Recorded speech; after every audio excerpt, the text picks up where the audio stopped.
Tu cours partout, tu multiplies les to-do list, tu télécharges des applications de productivité et pourtant, tu as toujours l'impression de manquer de temps. Si je te disais que ton problème n'est pas le temps, mais l'énergie. Tant que tu ne comprends pas la différence entre gérer ton temps et gérer ton énergie, tu continueras à tourner en rond.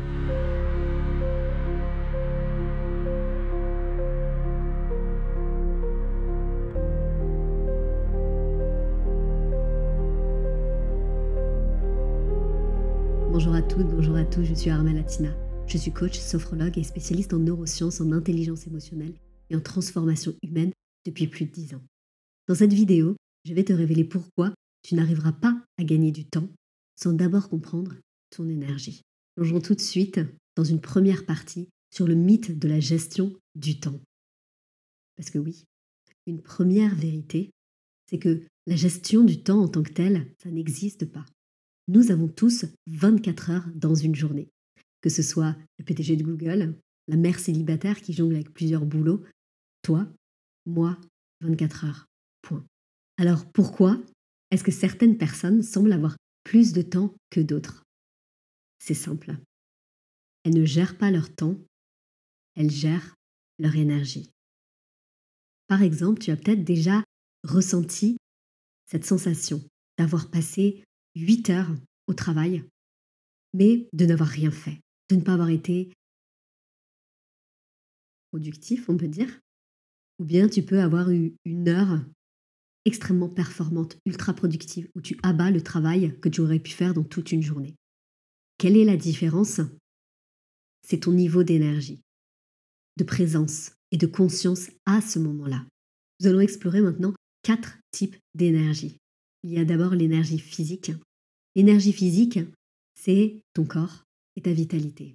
Il y a ensuite l'énergie émotionnelle, c'est ton état d'esprit, c'est tes humeurs. Il y a ton énergie mentale, c'est ta concentration et ta créativité. Et l'énergie qu'on peut dire spirituelle, c'est tout ce qui fait sens pour toi, tes valeurs par exemple et ta motivation profonde. Et quand une de ces énergies est en faiblesse, est en berne, tout devient plus difficile, plus long. Toutes ces énergies s'auto-alimentent les unes les autres.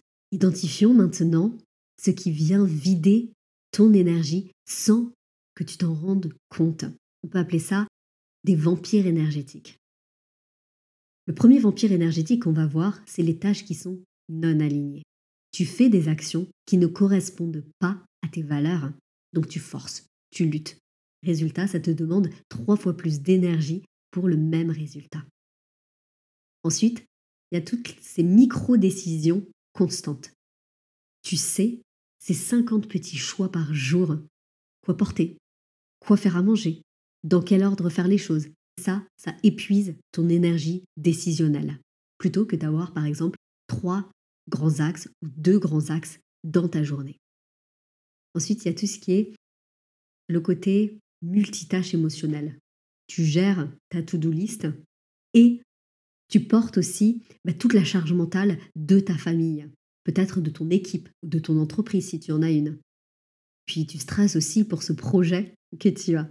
Bref, ton cerveau, il est en surchauffe. Ensuite, il y a tout ce qui est les relations énergétiquement coûteuses. Toutes ces relations qui vont te vider de ton énergie. Par exemple, cette collègue qui se plaint toujours ou ce membre de ta famille qui, après l'avoir eu pendant quelques heures au téléphone, quelques minutes au téléphone, tu as l'impression d'être épuisé. Pourquoi? Parce que c'est des vampires énergétiques qui drainent ton énergie. Après les avoir vus ou avoir été en contact avec eux, tu es épuisé. D'où l'importance de son environnement. Mais ça fera l'objet d'une prochaine vidéo. On peut également repérer dans ces fuites énergétiques la résistance inconsciente. Tu résistes à certaines tâches parce qu'elles activent en toi tes peurs, tes blocages, et cette résistance, elle te consomme une énergie folle. Donc je te propose maintenant un petit exercice pratique. Pendant une semaine, c'est de noter après chaque activité. Est-ce que ça m'a donné de l'énergie ou est-ce que ça m'en a pris? Et tu vas avoir des surprises. Passons maintenant à comment optimiser cette énergie. Quels sont les piliers finalement de la gestion de l'énergie? Un premier pilier, un premier socle pourrait être vraiment d'identifier tes rythmes naturels. Est-ce que tu es plus créatif le matin ou le soir? Quand est-ce que ton énergie est au top? Pas ce qu'on te dit, pas ce qui est bien, ce qui est mal ou autre, non. Quand est-ce que tu sens que tu as plus d'énergie? À ce moment-là, cale tes tâches importantes sur tes pics énergétiques.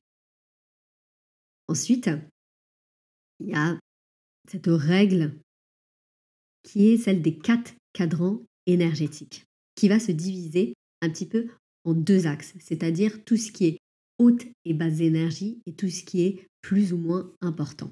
Par exemple, tout ce qui est haute énergie et important, c'est par exemple tes projets stratégiques. Ensuite, tout ce qui va être haute énergie mais moins important, c'est peut-être tout ce qui peut être mis dans les tâches créatives et relationnelles. Après, ce qui est considéré comme bas en énergie, mais important, c'est toutes les tâches de suivi et d'administratif.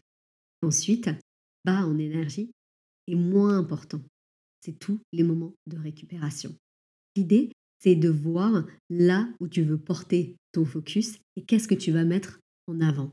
Un autre socle, c'est vraiment d'établir des rituels de recharge. Donc tu peux identifier 3 à 5 activités qui te rechargent vraiment.